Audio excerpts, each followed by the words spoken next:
বিসমিল্লাহির রহমানির রহিম। একদিন জিব্রাইল আলাইহিস সালাম হুজুর সাল্লাল্লাহু আলাইহি ওয়াসাল্লামের কাছে এলেন এবং বললেন, যে ব্যক্তি এই তাসবিহ পড়তে থাকবে তার জানাজায় ৭০,০০০ ফেরেশতা উপস্থিত হবে, তার সমস্ত কাজা নামাজ ক্ষমা করে দেওয়া হবে, সে মৃত্যুর যন্ত্রণা থেকে মুক্তি পাবে, কবরের আযাব থেকে দূরে থাকবে, জাহান্নাম তার জন্য হারাম হবে এবং জান্নাত তার জন্য ওয়াজিব হবে। সেই তাসবিহটি হলো, একবার জিব্রাইল আলাইহিস সালাম নবী করিম সাল্লাল্লাহু আলাইহি ওয়াসাল্লামের কাছে এলেন। তখন রাসূল করিম সাল্লাল্লাহু আলাইহি ওয়াসাল্লাম দেখলেন জিব্রাইল আলাইহিস সালাম কিছুটা চিন্তিত। রাসূল সাল্লাল্লাহু আলাইহি ওয়াসাল্লাম জিজ্ঞেস করলেন, জিব্রাইল, কি ব্যাপার, আজ তোমাকে বিষণ্ণ দেখছি কেন? জিব্রাইল আলাইহিস সালাম আরজ করলেন, হে আল্লাহর প্রিয় হাবিব, আমি আল্লাহর নির্দেশে জাহান্নামের দৃশ্য দেখে এসেছি, তা দেখে আমার উপর শোকের ছায়া নেমে এসেছে। নবী করিম সাল্লাল্লাহু আলাইহি ওয়াসাল্লাম বললেন, জিব্রাইল, আমাকেও জাহান্নামের অবস্থা জানাও।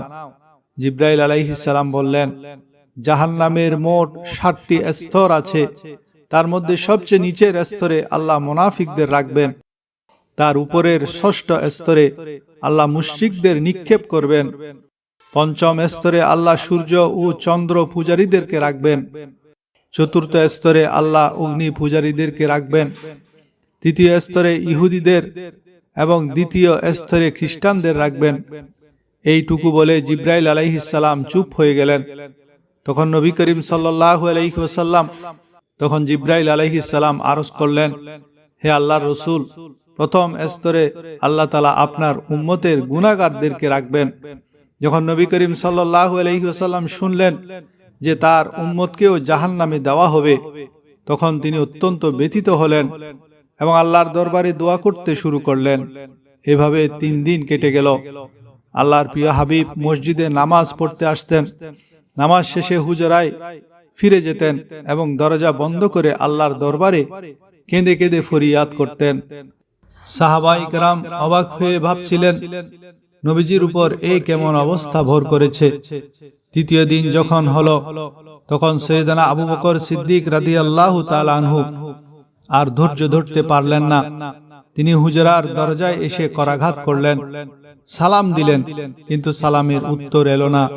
তিনি কাঁদতে কাঁদতে ওমর রাদিয়াল্লাহু তাআলা আনহুর কাছে গিয়ে বললেন, আমি সালাম দিয়েছি কিন্তু উত্তর পাইনি, আপনি যান, হয়তো আপনি সালামের উত্তর পেতে পারেন। ওমর রাদিয়াল্লাহু তাআলা আনহু গিয়ে ৩ বার সালাম দিলেন, কিন্তু উত্তর এলো না। এরপর তিনি সালমান ফারসি রাদিয়াল্লাহু তাআলা আনহুকে পাঠালেন, তবুও উত্তর পাওয়া গেল না। সালমান ফারসি রাদিয়াল্লাহু তাআলা আনহু পুরা ঘটনা হযরত আলী রাদিয়াল্লাহু তাআলা আনহুকে জানালেন।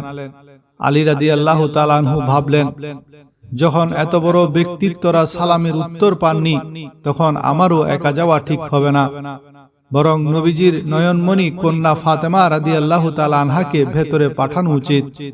ফাতেমা রাদিয়াল্লাহু তাআলা আনহাকে সব অবস্থা জানানো হলো। তিনি হুজরায় দরজায় এসে বললেন, আব্বাজান, আসসালামু আলাইকুম। মেয়ের কণ্ঠস্বর শুনে বিশ্বনবী উঠলেন, দরজা খুললেন এবং সালামের উত্তর দিলেন। ফাতেমা রাদিয়াল্লাহু তাআলা আনহা জিজ্ঞেস করলেন, আব্বাজান, আপনার কি হয়েছে যে ৩ দিন ধরে আপনি এখানে অবস্থান করছেন? নবী করিম সাল্লাল্লাহু আলাইহি ওয়াসাল্লাম বললেন, জিব্রাইল আমাকে জানিয়েছেন যে আমার উম্মত জাহান্নামে যাবে। মা ফাতেমা, আমার উম্মতের গুনাহগারদের কথা ভেবেই আমি ব্যথিত এবং আমি আমার রবের কাছে দোয়া করছি যেন তিনি তাদের ক্ষমা করেন এবং জাহান্নাম থেকে মুক্তি দেন। এই বলে তিনি আবারও সিজদায় গিয়ে কাঁদতে লাগলেন, ইয়া আল্লাহ, আমার উম্মত, ইয়া আল্লাহ, আমার উম্মতের গুনাহগারদের উপর রহম করো, তাদের জাহান্নাম থেকে মুক্তি দাও। এমন সময় নির্দেশ এলো, ওয়ালা সাউফা ইউতিকা রাব্বুকা ফাতারদা, হে আমার প্রিয় হাবিব, দুঃখ করবেন না, আমি আপনাকে এত বেশি দেব যে আপনি সন্তুষ্ট হয়ে যাবেন। নবীজি খুশিতে উজ্জ্বল হয়ে উঠলেন এবং বললেন, হে লোক সকল, আল্লাহ আমার সাথে ওয়াদা করেছেন যে কিয়ামতের দিন তিনি আমাকে আমার উম্মতের ব্যাপারে সন্তুষ্ট করবেন, আর আমি ততক্ষণ পর্যন্ত সন্তুষ্ট হব না যতক্ষণ না আমার শেষ উম্মতটিও জান্নাতে প্রবেশ করবে না। সুপ্রিয় দর্শক, এই তাসবিহ পাঠ করলে আল্লাহ তাআলা বান্দার সমস্ত গুনাহ মাফ করে দেন। এটি সকল নবীদের অত্যন্ত প্রিয় তাসবিহ। এর বরকতে বান্দা আর গুনাহগার থাকে না এবং কবরের অবধারিত আযাব দূর হয়ে যায়। এটি পাঠ করলে তার মাগফিরাতের জন্য 70,000 ফেরেশতা জমিনে নেমে আসেন এবং তার জন্য রহমতের দোয়া করেন। বলা হয়েছে, যখন বান্দা এই তাসবিহ পড়ে তখন সে আল্লাহর সন্তুষ্টির অতি নিকটে পৌঁছে যায়। আজরাইল আলাইহিস সালামের পক্ষ থেকে তার প্রতি কোমলতা প্রদর্শিত হয়। তিনি এতই নরমভাবে রূহ কবজ করবেন যে কোনো কষ্টই হবে না। মনে হবে একটি শীতল বাতাস শরীর স্পর্শ করে গেল। যে তাসবিহ পড়ে আপনি সারাদিন আল্লাহর সন্তুষ্টি অর্জন করেছেন, কবরে তা আপনার সাথে নূর হয়ে থাকবে। এই নূর আপনার কবরকে জান্নাতের বাগানের মতো আলোকিত করে দেবে এবং কিয়ামত পর্যন্ত এই আলো আপনার সাথে থাকবে। এটি আপনার আখিরাতকে সুন্দর করার মাধ্যম হবে এবং কিয়ামতের দিন আল্লাহর দরবারে আপনার জন্য সুপারিশ করবে। একদা আমিরুল মুমিনিন হযরত আলী রাদিয়াল্লাহু তাআলা আনহু মসজিদে বসা ছিলেন। এক ব্যক্তি এলো যার চেহারায় ভয়, দুশ্চিন্তা এবং অস্থিরতা ফুটে উঠেছিল। সে এসে বলল, হে আমিরুল মুমিনিন, আমি অনেক গুনাহ করেছি, আমার অন্তর শক্ত হয়ে গেছে, চোখ শুকিয়ে গেছে, অশ্রু আসে না, আমি কোথাও শান্তি বা সুখ পাই না। আমি তওবা করতে চাই, কিন্তু মন সায় দেয় না, আর সিজদায় মন বসে না। আমিরুল মুমিনিন, আল্লাহ কি আমার মতো গুনাহগারকে ক্ষমা করবেন? হযরত আলী রাদিয়াল্লাহু তাআলা আনহু মায়া ভরা নজরে তার দিকে তাকালেন এবং বললেন, হে আল্লাহর বান্দা, তোমাকে কে বলেছে যে আল্লাহ তোমার উপর রাগান্বিত? তুমি কি সেই রবকে চেনো না যিনি বান্দার সিজদার আগে তার চোখের পানি দেখেন? তুমি তো তার দরবারের ভিখারি, আর সেই রব কখনো তার দয়ার ভিখারিকে খালি হাতে ফেরান না। এরপর তিনি বললেন, আমি তোমাকে নবী করিম সাল্লাল্লাহু আলাইহি ওয়াসাল্লামের একটি কথা শুনাই।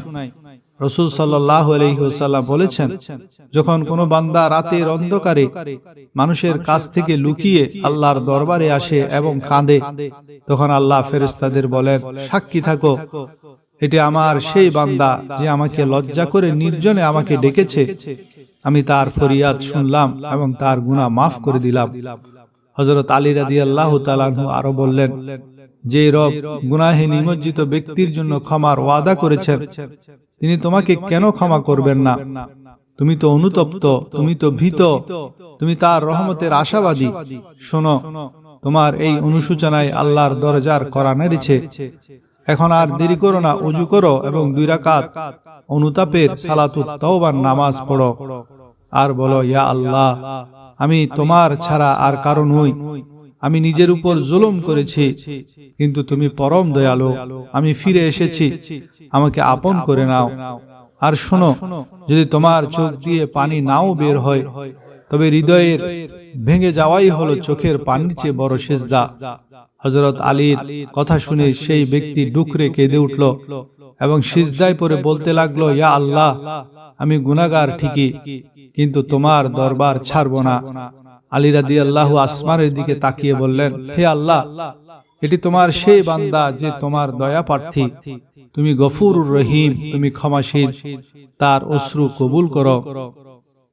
হযরত আবু উমামা রাদিয়াল্লাহু থেকে বর্ণিত, নবী করিম সাল্লাল্লাহু আলাইহি ওয়াসাল্লাম বলেছেন, আমার উম্মতের মধ্যে এমন কিছু লোক থাকবে যাদের গুনাহ কিয়ামতের দিন পাহাড়ের চেয়ে বড় হবে, জমিনের বিশালতা ছাড়িয়ে যাবে এবং আকাশচুম্বী হবে। কিন্তু যখন তারা তাদের আমল নিয়ে আল্লাহর সামনে দাঁড়াবে, তখন আল্লাহ ফেরেশতাদের বলবেন, আমার এই বান্দাদের হিসাব নিও না, তাদের গুনাহ ঢেকে দাও, তাদের ডানে বামে কেউ যেন না দেখে। তাদের আমার কাছে নিয়ে এসো। তাদের হৃদয়ে আমার জন্য এক বিশেষ ভালোবাসা ছিল। তারা গুনাহ করত ঠিকই, কিন্তু যখনই আমার নাম শুনতো, তাদের চোখ ভিজে যেত, মন ঘেমে যেত। যখন কেউ তাদের আমার রসুলের ফরমান শোনাতো, তাদের হৃদয় কেঁপে উঠত। যখন রাতের অন্ধকারে একাকী থাকতো, তাদের মন আমার সাথে কথা বলতো।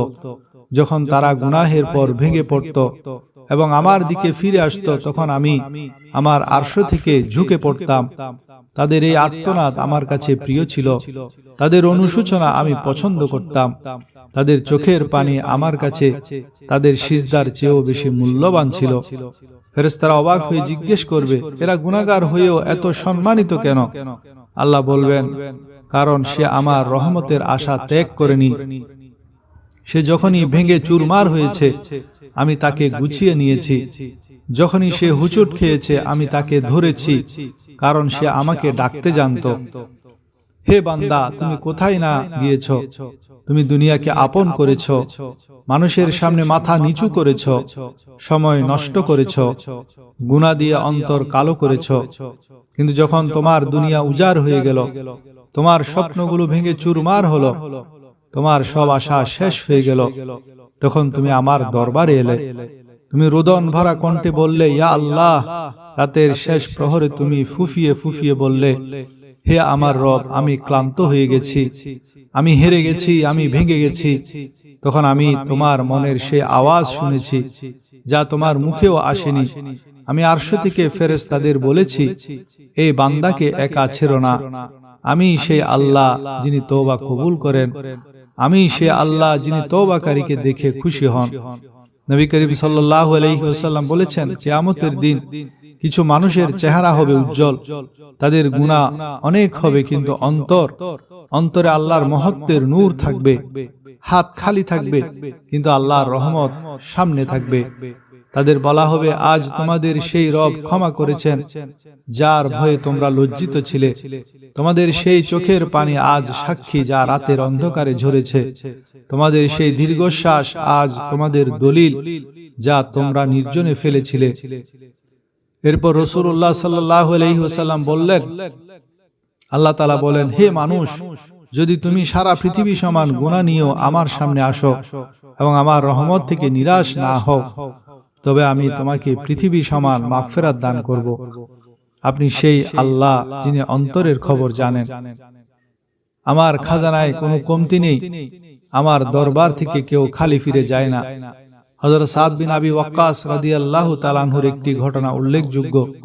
উহুদের যুদ্ধে তিনি নবীজির চারদিকে ঢাল হয়ে লড়াই করেছিলেন, প্রতিটি তীর নিজের বুক দিয়ে ঠেকিয়েছিলেন। রাসূলুল্লাহ সাল্লাল্লাহু আলাইহি ওয়াসাল্লাম তার বীরত্ব দেখে বারবার বলেছিলেন, সাদ, তীর চালাও, আমার মা বাবা তোমার উপর কোরবান হোক। এটি এমন এক বাক্য যা রাসূলুল্লাহ সাল্লাল্লাহু আলাইহি ওয়াসাল্লাম খুব কম সাহাবীর জন্য ব্যবহার করেছেন। হযরত তালহা বিন উবাইদুল্লাহ রাদিয়াল্লাহু তাআলা আনহু সেদিন নবীজির সামনে নিজের হাত দিয়ে এত তীর ঠেকিয়েছিলেন যে তার হাত অবশ হয়ে গিয়েছিল। নবীজি বলেছিলেন, যে ব্যক্তি আজ কোনো জান্নাতি মানুষকে দেখতে চায় সে যেন তালহাকে দেখে। এই ঘটনাগুলো আমাদের মনে করিয়ে দেয় যে কোরবানি শুধু মাল বা সময়ের নয়, বরং জান দিয়ে নবীজির মহব্বতের হক আদায় করাই হলো ঈমানের সেই উচ্চতা। বুখারী শরীফের 6405 নং হাদিসের বর্ণনা। আবু হুরায়রা রাদিয়াল্লাহু তাআলা আনহু থেকে বর্ণিত, রাসূলুল্লাহ সাল্লাল্লাহু আলাইহি ওয়াসাল্লাম বলেছেন, যে ব্যক্তি প্রত্যহ 100 বার সুবহানাল্লাহি ওয়া বিহামদিহি বলবে, তার গুনাহগুলি মাফ করে দেওয়া হবে, তা সমুদ্রের ফেনা পরিমাণ হলেও। সুনানে দারিমির 3465 নং হাদিসের বর্ণনা। আবুল হাসান মুহাজির হতে বর্ণিত, তিনি বলেন, জিয়াদের শাসনামলে এক ব্যক্তি কুফায় এলো। এরপর আমি তাকে হাদিস বর্ণনা করতে শুনলাম। তিনি রাসূলুল্লাহ সাল্লাল্লাহু আলাইহি ওয়াসাল্লামের সঙ্গে কোন এক সফরে ছিলেন। তিনি বলেন, আমার হাঁটু তার হাঁটুর সঙ্গে লাগানো ছিল। এমত অবস্থায় তিনি এক ব্যক্তিকে কুল ইয়া আইয়ুহাল কাফিরুন সূরা কাফিরুন পাঠ করতে শুনলেন। তখন তিনি বললেন, সে শিরিক থেকে মুক্তি পেল। আবার তিনি অপর এক ব্যক্তিকে কুল হুয়াল্লাহু আহাদ সূরা ইখলাস পাঠ করতে শুনলেন। তখন তিনি বললেন, তাকে ক্ষমা করা হয়েছে। সহিহ ইবনে হিব্বানের 2947 নং হাদিসের বর্ণনা। আমর বিন হুরাইস হাসান বিন আলী রাদিয়াল্লাহু তাআলা আনহুকে অসুস্থতার সময় দেখতে আসেন। তখন হযরত আলী রাদিয়াল্লাহু তাআলা আনহু সেখানে উপস্থিত ছিলেন। তিনি বলেন, নিশ্চয়ই আমি রাসূল সাল্লাল্লাহু আলাইহি ওয়াসাল্লামকে বলতে শুনেছি, তিনি বলেছেন, কোন মুসলিম ব্যক্তি যদি অপর কোন মুসলিম ব্যক্তিকে অসুস্থ অবস্থায় দেখতে যায়, তবে মহান আল্লাহ 70,000 ফেরেশতা পাঠান তার জন্য দোয়া ইস্তেগফার করার জন্য। সে দিনের যে কোনো অংশই দেখতে যাক না কেন তার জন্য ফেরেশতাগণ সন্ধ্যা পর্যন্ত দোয়া ইস্তেগফার করতে থাকেন। অনুরূপভাবে সে রাতের যে কোনো অংশেই দেখতে যাক না কেন তার জন্য ফেরেশতাগণ সকাল পর্যন্ত দোয়া ইস্তেগফার করতে থাকেন। এবার আসুন সে আমল ও তাসবিহগুলো। প্রথমে নবী করিম সাল্লাল্লাহু আলাইহি ওয়াসাল্লামের উপর দরুদ শরীফ পাঠ করবেন, এরপর 100 বার সূরা ইখলাস পাঠ করবেন এবং 100 বার সুবহানাল্লাহি ওয়া বিহামদিহি এই তাসবিহটি পাঠ করবেন। সূরা ইখলাস এবং তাসবিহ পাঠের শেষে 33 বার আস্তাগফিরুল্লাহ রাব্বি মিন কুল্লি যামবি ওয়া আতুবু ইলাইহি পড়বেন। এরপর 7 বার সূরা মুজাম্মিল তেলাওয়াত করবেন।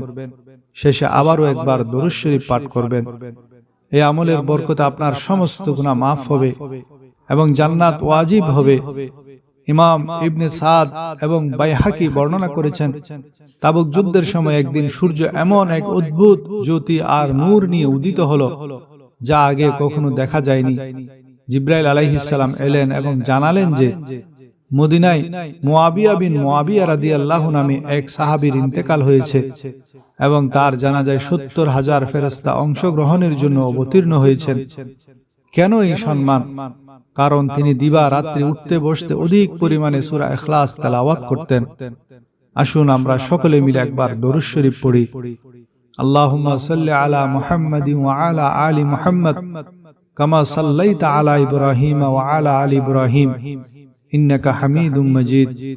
আল্লাহুম্মা বারিক আলা মুহাম্মাদিন ওয়া আলা আলি মুহাম্মাদ কামা বারাকতা আলা ইব্রাহিম ওয়া আলা আলি ইব্রাহিম ইন্নাকা হামিদুম মাজিদ।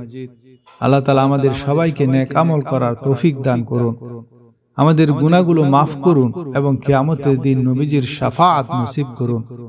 আমিন ইয়া রাব্বাল আলামিন। যদি আপনার এই ভিডিওটি ভালো লেগে থাকে তবে লাইক ও শেয়ার করুন। কমেন্ট বক্সে আল্লাহর 99টি নামের মধ্যে যে কোনো একটি নাম লিখে শেয়ার করুন। আল্লাহ আমাদের সবার সহায় হন।